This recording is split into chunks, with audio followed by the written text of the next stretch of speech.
Hello everyone, जय श्री बाबा केदारनाथ जी की। आशा करता हूँ श्री केदारनाथ जी की कृपा आप पर बनी होगी। दोस्तों, आज देवा एक्सप्लोर चैनल के माध्यम से हम आपको कम बजट में केदारनाथ की यात्रा कैसे करें और इसमें क्या क्या प्रोसीजर पूरी करनी है, इसकी डिटेल जानकारी देंगे। आशा करता हूँ आप वीडियो को लास्ट तक देखेंगे और यात्रा की सही जानकारी प्राप्त करेंगे। शास्त्रों के अनुसार उत्तराखंड के 4 धाम की यात्रा सर्वप्रथम यमुनोत्री, उसके पश्चात गंगोत्री, उसके पश्चात केदारनाथ और अंत में बद्रीनाथ की जाती है। इन 4 धामों के कपाट भी इसी क्रम से खुलते हैं। इस वीडियो में हम केवल केदारनाथ के विषय में बताएंगे। बद्री केदार मंदिर समिति के वेद पाठी आचार्य एवं हक हकुआधारियों की मौजूदगी में पहले पूजा अर्चना, फिर पंचांग गणना के बाद इस वर्ष की यात्रा के लिए भगवान केदारनाथ धाम के कपाट खुलने की तिथि घोषित की गई।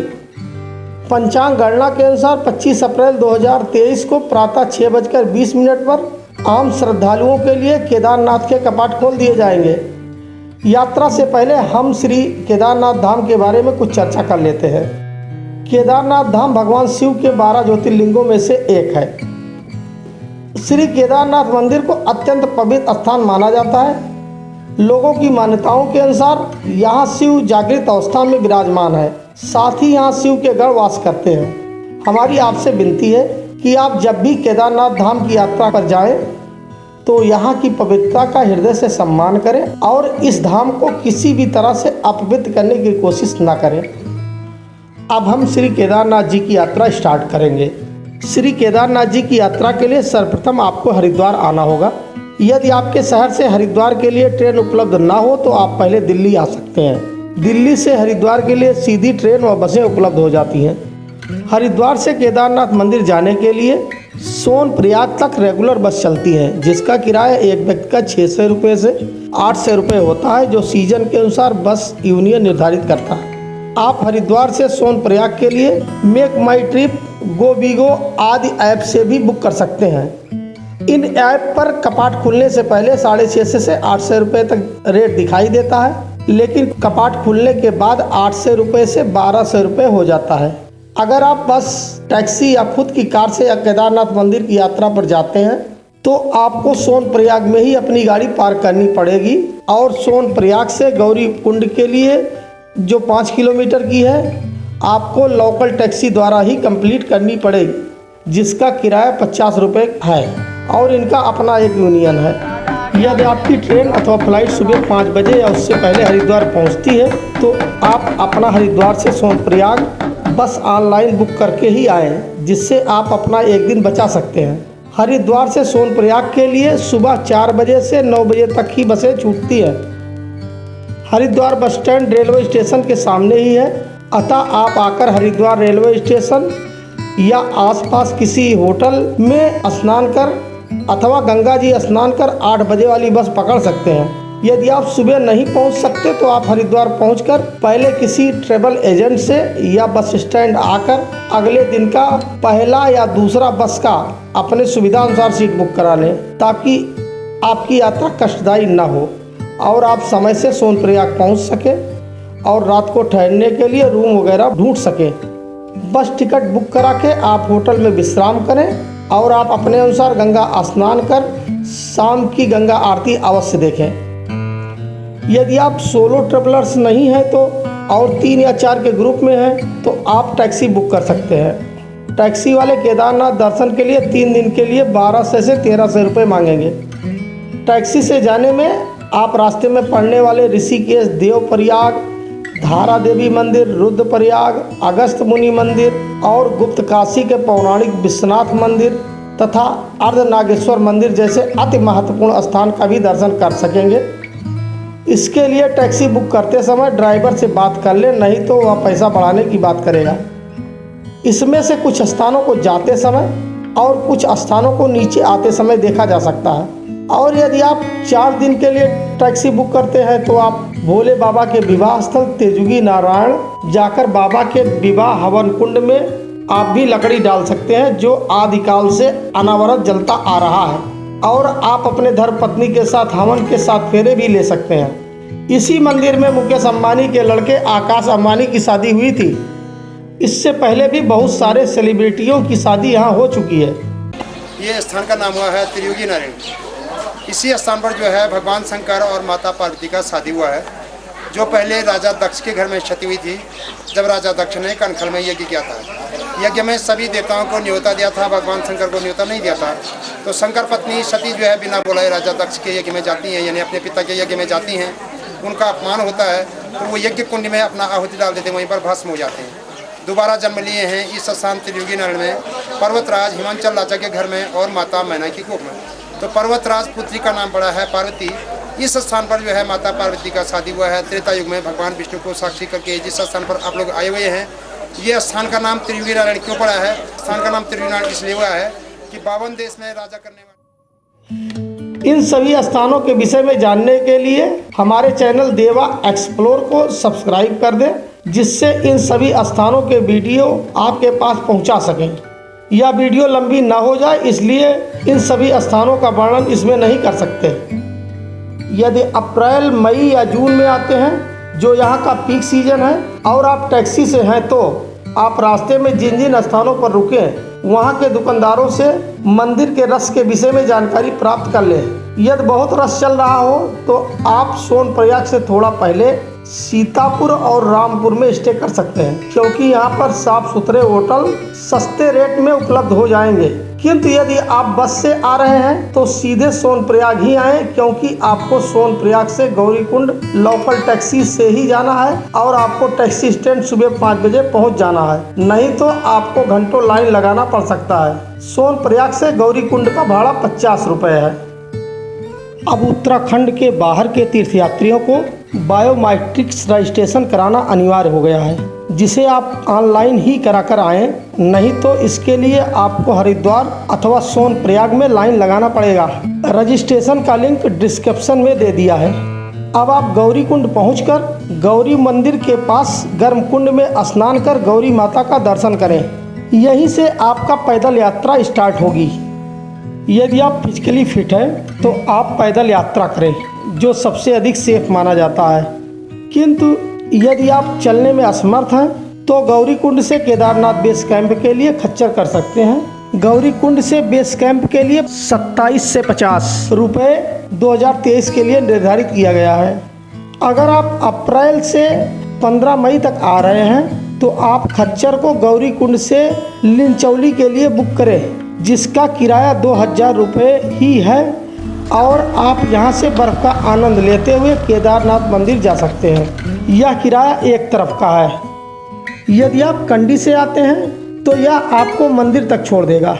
इसका किराया बेड के अनुसार 7000 से 9000 रुपये तक है, और डोली का भाड़ा 8000 से 10000 रुपये तक बेड के अनुसार लगेगा।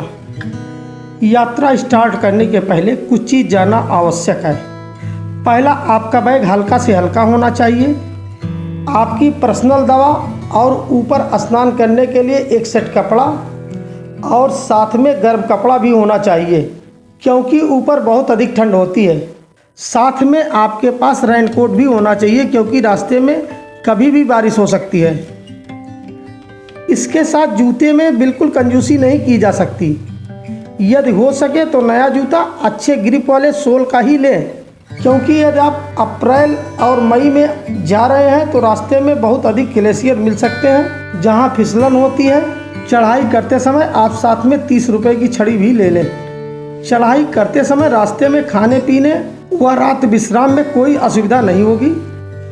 अगर आप पैदल नहीं चल पा रहे हैं तो रास्ते में भी खच्चर कंडी ले सकते हैं। गौरीकुंड से 5 किलोमीटर आगे जंगल चट्टी पहला पड़ाव पड़ेगा। यहाँ पर घोड़े वाले रुककर थोड़ा रेस्ट करेंगे और आप भी कुछ खा पी सकते हैं। यहाँ ढाबे पर आपको रेस्ट करने के लिए खाट भी मिल जाएगी। अगला पड़ाव भीमबली। यहाँ पर आपको मेडिकल फैसिलिटी मिल जाएगी और वाईफाई भी मिल जाएगी। यहीं पर हमने भोजन किया। अगला पड़ाव छोटी लिमचौली है। यहाँ से हमें बर्फ़ ही बर्फ़ मिलना स्टार्ट हो गया। अब आप बर्फ़ का आनंद लें।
छोटी लिमचोली के बाद बड़ी लिमचोली आएगी। यहाँ आपको मेडिकल फैसिलिटीज़ और वाईफाई की सुविधा मिल जाएगी। यहाँ पर टेंट ऑप्शन भी उपलब्ध है। अगला पॉइंट बेस कैंप, यहीं पर घोड़े वालों का लास्ट पॉइंट है। यहाँ से मंदिर पैदल जाना होगा। यह लगभग 1 से 1.5 किलोमीटर के बीच में है। अगर आप हेलीकॉप्टर से आ रहे हैं तो इसका हेलीपैड भी पास में ही है। अगर आप यहाँ से पैदल मंदिर तक नहीं जा सकते तो यहाँ से पिट्ठू या कंडी कर सकते हैं। मंदिर सुबह 5 से 9 बजे रात तक खुला रहता है। मंदिर के पीछे भीमशिला है, जिसकी वजह से बाबा केदारनाथ का मंदिर आपदा में सुरक्षित रहा, इसीलिए इसकी पूजा अर्चना की जाती है। केदारनाथ में रुकने का सबसे बेस्ट ऑप्शन GMVN के नंदी कॉम्प्लेक्स और स्वर्गरोहिणी कॉम्प्लेक्स है। इसे आप यात्रा के 1 महीने पहले ऑनलाइन बुक करा के ही आए। इसका पर बेड 400 रुपये से 600 रुपये लगेगा। केदारनाथ में काली कमली जैसे धर्मशालाएं भी उपलब्ध हैं। वैसे यहाँ के दुकानदार भी अपने दुकान को रात में बेड लगाकर बुक करते हैं, जो सबसे सस्ता ऑप्शन होगा। बाबा केदारनाथ के दर्शन के बाद आप यहाँ से 1 किलोमीटर दूर रुद्र गुफा भी देख सकते हैं। यहीं पर 2019 के आम चुनाव से पहले हमारे प्रधानमंत्री मोदी जी ने ध्यान लगाया था। अब आप केदार मंदिर से 500 मीटर ऊंचाई पर भैरव मंदिर भी जा सकते हैं। यदि आप इकोनॉमिक ट्रेवलर्स हैं और आप पैदल चढ़ाई कर रहे हैं तो हरिद्वार से 4000 से 5000 रुपये तक में यात्रा कंप्लीट कर लेंगे। और यदि आप घोड़ा, कंडी या हेलीकॉप्टर से यात्रा कर रहे हैं तो इसमें डिफरेंस बढ़ाया जा सकता है। और यदि आप लग्जरी टूर करना चाहते हैं तो आपको 10,000 से 12,000 रुपये तक लग जाएंगे। अब हम यहाँ के सीज़न के बारे में बात कर लें। यदि आप स्नो का आनंद लेना चाहते हैं तो आपको कपाट खुलने से 15 मई तक आ जाना होगा, जो यहाँ का पीक सीज़न है। इसमें थोड़ा बजट बढ़ सकता है। जुलाई अगस्त रेनी सीज़न होता है। इस समय आप यहाँ आने को अवॉइड करें, क्योंकि इस समय इन पहाड़ों पर बहुत लैंडस्लाइडिंग होती है। वैसे यहाँ आने का बेस्ट सीजन 15 सितंबर से कपाट बंद होने तक होता है, किंतु इस समय आप स्नो का आनंद नहीं ले सकते और कभी कभी बरसात हो जाने की वजह से लैंडस्लाइडिंग भी हो जाती है। दोस्तों, यदि हमारी जानकारी आपको अच्छी लगी हो और आप हमारे अन्य वीडियो को देखना चाहते हैं तो हमारे चैनल को सब्सक्राइब कर अपने दोस्तों में भी शेयर करें। धन्यवाद।